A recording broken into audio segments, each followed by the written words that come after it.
우리가 잘 아는 인도의 간디가 영국에서 유학할 때의 일이었다고 합니다. 이 간디가 상당히 머리가 좋았다 그러죠. 그래서 수업 시간 때마다 교수님에게 좀 까다로운 질문을 던지곤 했었습니다. 그러다 보니까 교수님 마음이 좀 불편했어요.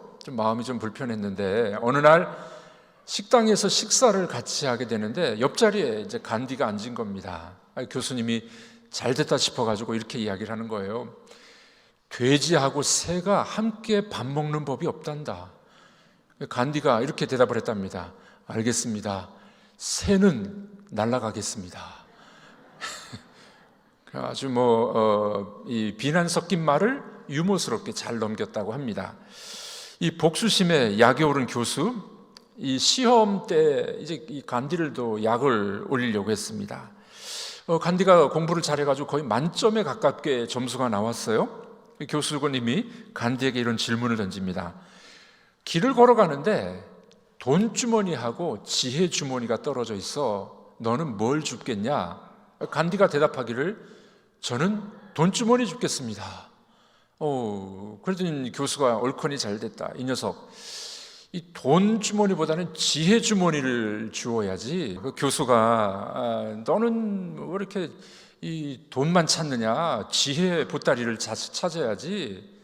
그랬더니 이 간디가 이렇게 이야기하는 겁니다. 각자 부족한 거 찾는 거 아니겠습니까? 교수님에게 지혜가 부족하다는 거죠. 거의 히스테리에 빠진 이 교수님 약이 올랐습니다. 그래서 이제 이 간디의 시험지에다가 점수를 주는데 점수는 주지 않고 멍청이라고 써준 거예요. 간디가 교수님에게 이렇게 이야기를 합니다. 교수님, 제 시험지에는 점수는 없고 교수님 이름만 써 있네요. 와. 이렇게 비난하는 사람에게 지혜롭게 아주 유머스럽게 잘 넘겼다는 그런 일화가 있습니다. 여러분들, 우리 같으면 어떻겠습니까? 나를 비난하고 욕하는 사람에게 우리도 참 이렇게 도로 갚아주고 싶은 마음, 그런 이제 화가 나는 마음이 있지 않겠습니까? 나를 비난하고 욕할 때 우리는 어떻게 반응을 할까? 참 고민스러운 이야기입니다. 현대 심리학자들의 결과물에 의하면요, 많은 사람들이 약 80% 정도가 마음속의 분을 품고 있다고 합니다. 이 분이 마음속에 이렇게 가득 차가지고 그것 때문에 문제가 많이 발생하게 된다는 겁니다.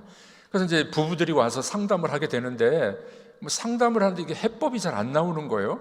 그래서 이제 질문을 던져본답니다.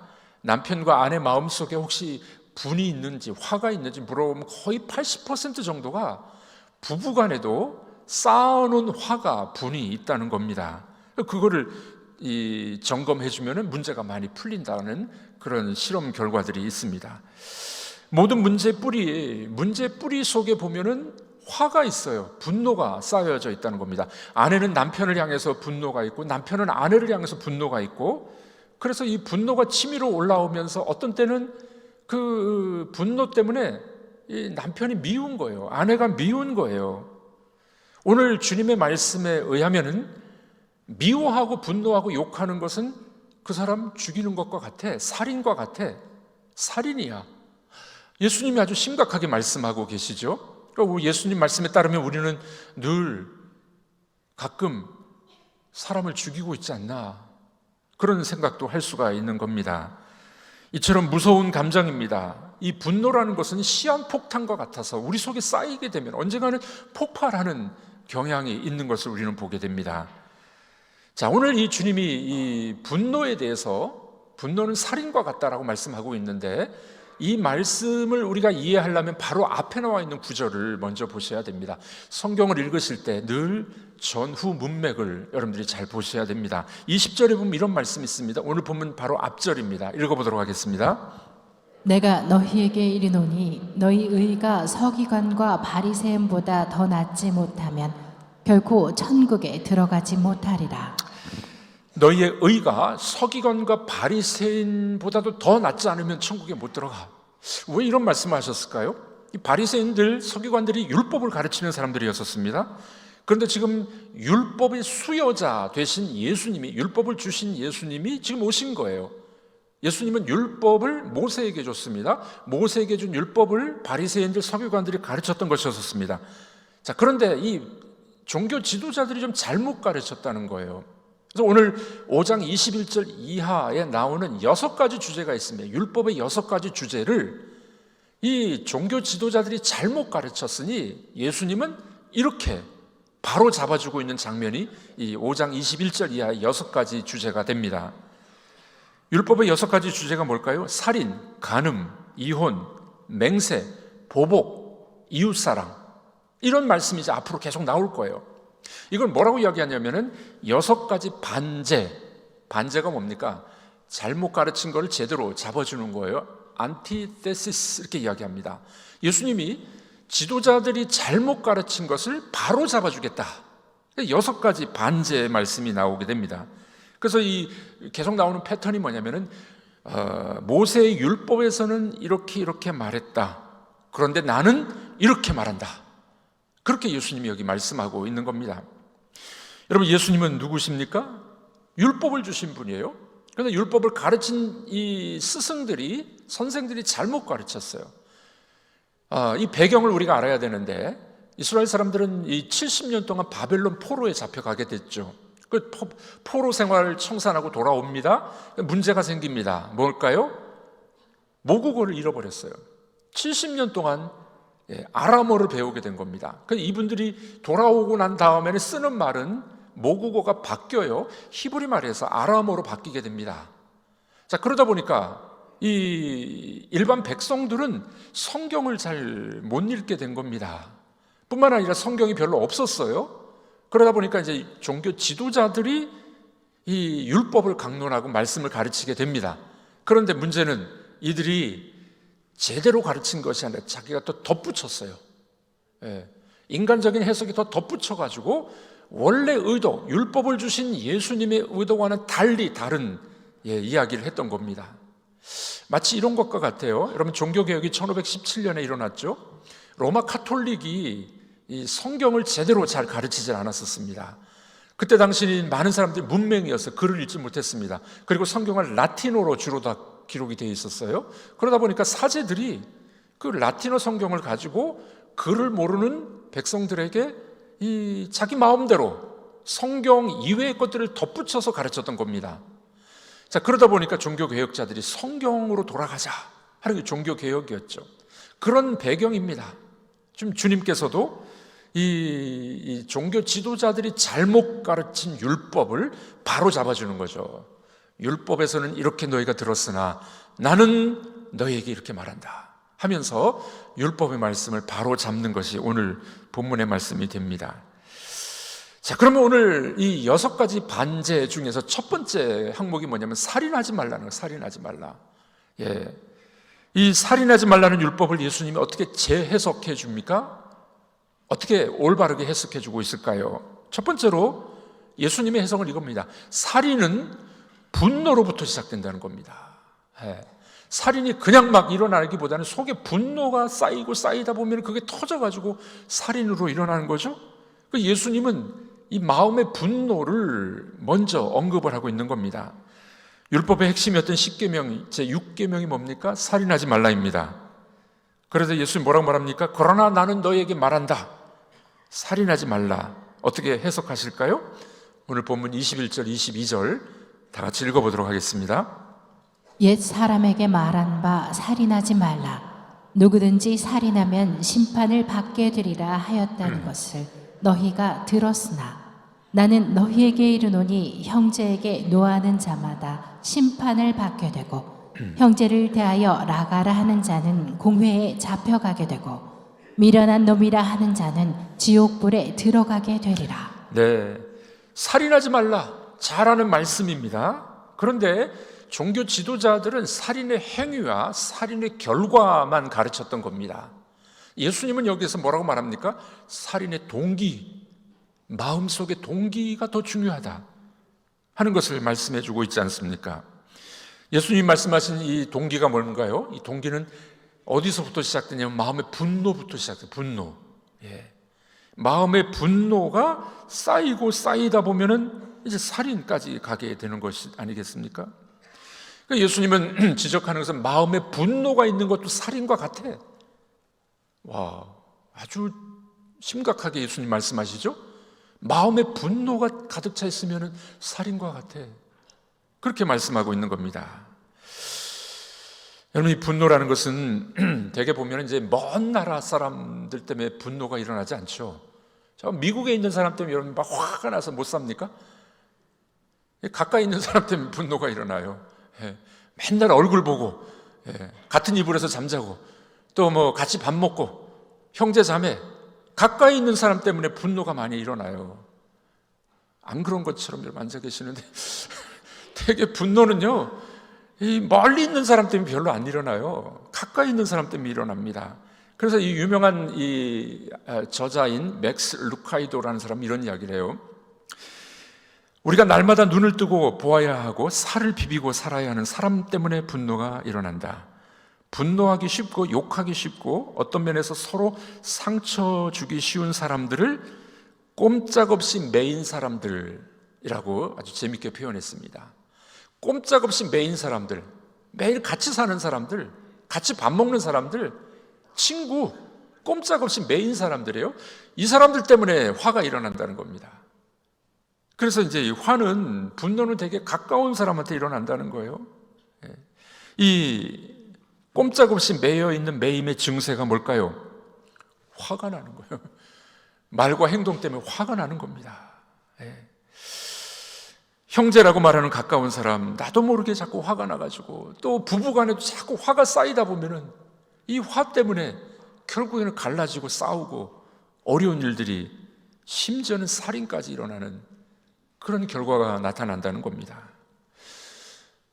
금실이 좋은 노 부부가 텔레비전 토크 프로그램에 나왔어요. 이제 너무 금실이 좋아요. 그래서 이제 이 사회자가 물어봅니다. 할머니, 어떻게 사시면 그렇게 금실이 좋습니까? 혹시 남편을 미워한 적이 없으신가요? 그 부인이 차분히 이렇게 대답합니다. 웬걸요? 저는 제 마음속에 수없이 제 남편 죽였다가 부활시킵니다. 엊그제도 한번 죽였어요. 그게 밖으로 표현되지 않을 뿐이지 속으로 미워하고 분노가 일어나면은 죽이고 싶은 마음이 생기고 뭐 그런다는 거예요. 겉으로는 나타나지 않지만 우리 속에 분노가 쌓이게 되면은 그 참된 화목, 참된 평안이 우리에게 없다는 겁니다. 예수님이 그래서 오늘 본문을 그렇게 지적하는 거죠. 예수님은 오늘 본문에서 이 살인의 3단계를 이야기해요. 3단계. 첫 번째가 뭐냐면은 성냄입니다. 성냄. 형제나 자매나 부부에게, 배우자에게 성내는 사람은 심판받는다. 여기 성 안 내는 사람 있으신가요? 부부간에 성 안 내시는 분, 저도 조금 찔리기도 하는데 가까운 사람들에게 성 내는 거 살인에 가까워, 이렇게 말씀하고 있는 겁니다. 두 번째 단계는 뭡니까? 욕이에요. 욕설. 형제나 자매에게 얼간히 뭐 이렇게 욕하는 것. 오늘 본문은 뭐라고 얘기하냐면 아람어에서는 라가, 이렇게 라가라 하는 자는 이렇게 나오죠. 욕하는 거, 욕. 욕하는 자는 공유에 잡혀갈까? 사내들인 공회 70명으로 구성된 이 최고 법정기관이죠. 잡혀가서 심판받을 거야. 욕하는 것은요, 분노가 이제 차오르게 되면 욕으로 나오잖아요. 두 번째 단계는 욕이에요, 욕. 세 번째 단계는 뭔지 아십니까? 경멸하는 거예요, 경멸. 22절 하반절입니다. 우리 읽어보도록 하겠습니다. 미련한 놈이라 하는 자는 지옥불에 들어가게 되리라. 이 미련한 놈, 이 원어의 뜻은요, 무가치한 인간이라는 뜻, 무가치한 인간, 쓸데없는 인간. 이것은 상대방에 대한 경멸이잖아요. 이 경멸인데 왜 이것이 심판을 받냐면은 그 사람을 경멸하는 거지만 사실은 그 사람을 지으신 하나님을 경멸하는 거예요. 그러니까 심판을 받는다고 말씀하는 겁니다. 예를 들어 보겠습니다. 여러분들 누가 그림을 그렸어요? 그림을 잘 그렸는데 이것도 그림이라고 그렸냐? 쓰레기통에 버려라. 그럼 여러분, 그림을 경멸하는 겁니까? 그림 그린 사람을 경멸하는 겁니까? 사람을 경멸하는 거죠. 이것도 그림이냐?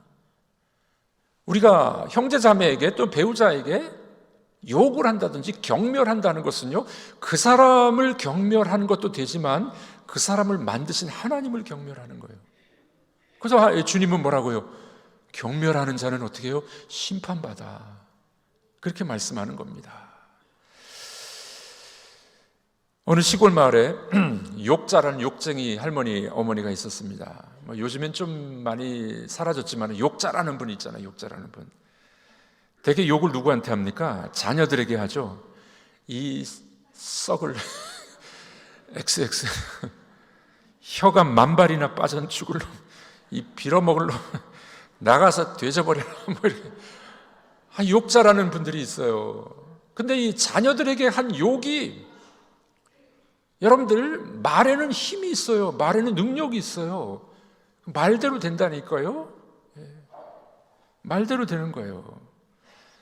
그 할머니의 큰아들은요, 칼에 찔려서 피를 많이 흘리고 죽었답니다. 딸은 강간당했어요. 둘째 아들은 수없이 나쁜 짓을 저지르다가 감옥에 들어가게 됩니다. 막내 아들, 일하는 것마다 실패자가 돼서 노숙자로 거리에서 헤매고 있다고 합니다. 우리가 욕하는 거, 특별히 자녀들에게 여러분들이 안 좋은 이야기 하는 거 조심해야 돼요. 조심해야 돼요. 주님은 욕하지 말라고 하는 거예요. 욕하지 말라고. 여러분, 우리가 잘 안 되는 게 있죠. 여러분, 욕 안 하시죠? 네. 우리 한국 사람들이 욕 잘해요. 네. 욕 안 하시죠? 네. 조심할 때 있습니다. 언제요? 운전할 때. 네. 이게 끼어 들어온다고, 어떻게 운전하냐. 왜 이렇게 운전하냐, 이 정도는 말할 수 있는데, 10원짜리, 100원짜리 나오고, 이러면은, 이거 안 된단 말이에요. 안 된단 말이에요. 예. 욕설이 저주가 되어서 사람과 자녀들의 발목을 잡을 수가 있다는 겁니다. 상담을 하다 보면은요, 이 자녀들 중에서 이 고민을 많이 말하는 사람들 중에 이런 고민이 있습니다. 아버지가 욕을 너무 많이 했대요. 언어폭력. 되게 어머니보다는 아버지가 그런 이야기를 많이 할 때가 있잖아요. 여러분들, 매 맞는 거는 한 번 맞고 아프면 끝날 수 있는데, 이 욕이라든지 잘못된 말, 심한 말은요, 평생 가요. 마음속에, 자녀들 마음속에. 그러니 얼마나 중요한 이야기입니까? 예수님은 욕하지 말라고 말씀하신 거예요. 자, 여러분들, 우리가 욕한다든지 멍청이라고, 얼간이라고 말한다든지 이런 건 주님이 뭐라고요? 살인죄야, 살인죄. 그 사람을 죽이는 거야.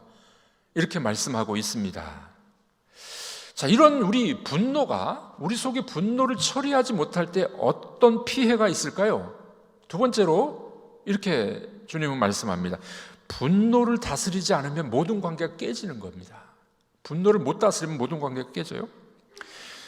먼저는 이제 분노를 다스리지 못하면 내가 망치죠. 내가 망해요. 예.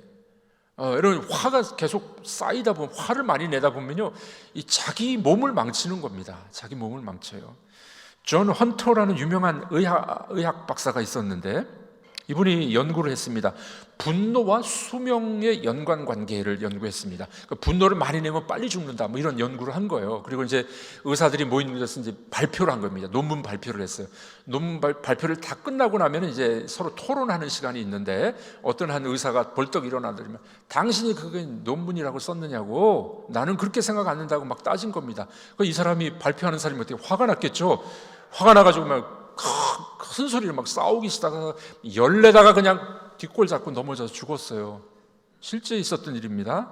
이분의 사망 원인은 분노로 인한 심장혈관의 순환 장애. 자기 논문을 자기가 증명하고 죽었습니다. 분노는 자기를 망치는 거예요. 자기 몸을. 두 번째, 분노는요, 다른 사람도 망치게 됩니다. 다른 사람까지 망쳐요. 화를 잘 내거나 욕을 잘하거나 폭력적인 부모 밑에서 그런 아이들이 성장합니다. 아이들이 어디서 욕을 배우겠어요? 어디서 화를 배우겠습니까? 물론 사회에서도 배우겠지만 부모의 영향이 큽니다. 그러다 보면 자녀들도 폭력적인 자녀가 되고 사회에 적응을 못하는 자녀가 됩니다. 사도 바울이 뭐라고 말했습니까? 에베소서 6장 4절에 이렇게 말씀하셨습니다. 우리 읽어보도록 하겠습니다. 자녀를 노엽게 하지 말라. 자녀를 노엽게 하지 말라. 자녀를 노엽게 하면은요, 우리 자녀들이 그 노여움, 화, 분노를 대물림하는 거예요. 대물림 받아요. 자녀를 노엽게 하지 말라고 말씀하고 있는 겁니다. 분노가 쌓이고 분노가 폭발되다 보면은 다른 사람도 해치는 겁니다. 우리는 서로 보고 배우기 때문에 자녀들에게 심각한 영향이 있을 수 있다는 겁니다. 그리고 세 번째, 분노는 어떤 피해를 줍니까? 하나님과의 관계도 망치게 됩니다. 하나님과의 관계. 인간 관계 속에서 좋은 관계가 안 되면 하나님을 원망해요. 어떤 때는. 때로는 하나님을 원망하고 하나님을 욕하고 그런 사람들이 생기게 되는 겁니다. 그러니 분노와 화를 내고 욕하는 것은 나를 망치는 것뿐만 아니라 관계를 깨트려버리고 하나님과의 관계가 어려워지게 된다는 겁니다. 큰일 났네요. 화내고 욕하고 경멸하는 것, 이런 피해가 있는데 어떻게 처리할까요? 처리의 방법이 없을까요? 있습니다. 성경은 뭐라고 이야기합니까? 세 번째로, 분노를 처리하는 좋은 방법은 기도입니다. 따라해 보겠습니다. 분노를 처리하는 좋은 방법은 기도입니다. 기도예요. 기도예요. 사도 바울이 에베소 4장 26절 이렇게 이야기하셨습니다. 다 같이 읽어보도록 하겠습니다. 분을 내어도 죄를 짓지 말며 해가 지도록 분을 품지 말고 마귀에게 틈을 주지 말라. 네. 자, 여기서 우리 분노를 어떻게 처리해야 되는지 몇 가지 방법을 알려주고 있습니다. 첫 번째는 뭐냐면, 분을 내어도 죄를 짓지 말라.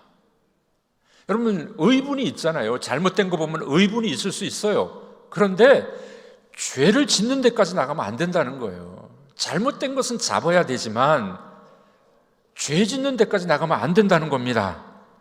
우리의 분노의 감정 때문에 죄된 행실로 나타내서는 안 된다는 겁니다. 두 번째는요, 뭐냐면은 해가 지도록 분을 품지 마라. 따라해 보겠습니다. 해가 지도록 분을 품지 말라. 무슨 말입니까? 잠자기 전에 다 풀으라는 거예요, 분을. 근데 분이 잘 안 풀려. 이게 어렵습니다. 우리는 어떻습니까? 누구한테 뭐 욕을 먹었다든지 화가 났어요. 그러면 이제 밤새도록 그거 생각하다 보면 잠이 안 와요. 예, 끙끙대고 잠이 오지 않습니다. 주님은 뭐라고 말씀하시냐면요, 분을 해가 지기 전에 풀어. 해가 지기 전에 풀으라고 말씀합니다. 이런 말 하죠. 우리 생각하면 생각할수록 치가 떨려, 뭐 이렇게 말하죠. 자꾸 생각하니까 그래요. 생각하지 말고 잠자기 전에 풀어 하는 겁니다. 부부간에 싸우신 분들 등 돌리고 자고 딴방에서 자고 뭐 그러지 말라는 거예요. 잠자기 전에 어떻게 해요? 빨리 풀으라는 거예요. 그래야 분노가 쌓이지 않는 겁니다. 미워지지 않는 거예요. 곱씹으면 곱씹을수록 더 쓴맛이 올라오게 돼 있다는 겁니다. 그러므로 성경은 뭐라고 말합니까?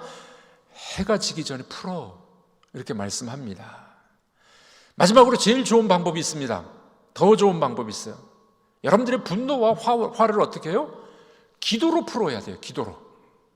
사람에게 말하면 그 사람이 상처받아요.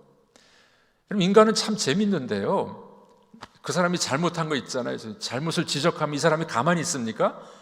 꼭 할 말이 있어. 다 이유가 있어. 내가 봤을 때 분명히 이 사람이 잘못했는데 잘못한 거 이야기해 보십시오. 반드시 돌아옵니다. 인간은 다 그렇게 돼 있어요. 자기 방어 기제가 있어요. 그러니까 사람에게 퍼붓지 말고, 사람에게 말하지 말고, 우리의 분노와 우리의 어려움을 어떻게 해요? 하나님 앞에 다 기도하는 거예요. 하나님은 다 들으시고, 우리가 기도하다 보면은 오히려 우리의 마음이 시원해지고 또 그 인간이 불쌍하게 생각이 듭니다. 신기한 법칙이 있어요. 기도하다 보면은요, 나한테 잘못한 사람 하나님 앞에 다 고자질 하세요. 하나님 다 들으시니까. 하나님, 내가 억울해 죽겠어요. 그 인간이 그렇게 말해, 내가 힘들어 죽겠어. 막 기도하잖아요. 그러면 기도하다 보면 그 인간이 불쌍하게 생각이 듭니다. 나중에는요, 그 사람을 축복할 수 있는 단계까지 나가게 됩니다. 자, 그런 여러분들 분노를 처리하는 제일 좋은 처방법이 뭐라고요? 기도. 사람에게 풀지 말고 하나님 앞에 기도하는 여러분들이 되기를 바랍니다. 주님은 우리에게 그렇게 알려주고 있는 겁니다.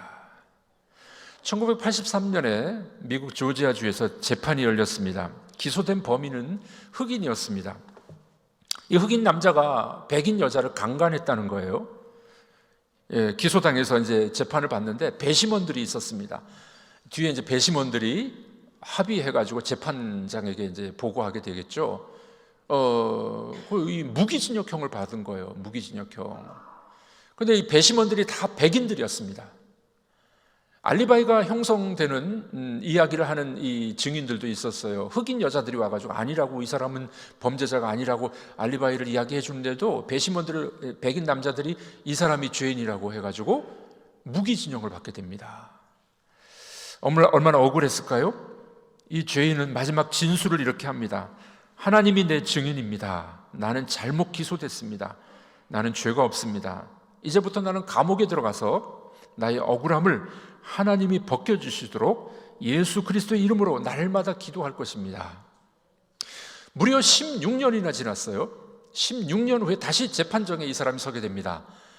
그동안에 이 진범이 나타난 거예요. DNA 유전자 검사를 통해 가지고 진범이 나타난 겁니다. 무죄 판결이 떨어지게 됩니다. 재판장을 나오는 사람, 기자들이 몰려들어서 묻습니다. 그 사람 손에는 신약 성경이 들려 있었어요. 존슨 씨, 당신을 16년 동안 감옥에 집어넣어 썩게 만든 판사와 배심원들 증오하지 않습니까? 보복하고 싶지 않습니까? 존슨의 대답은 이것이었습니다. 아닙니다.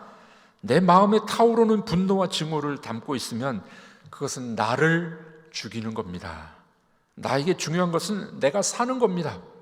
지금 나에게 필요한 것은 지금 나가서 일자리를 구하는 겁니다. 나는 보복하지 않겠습니다.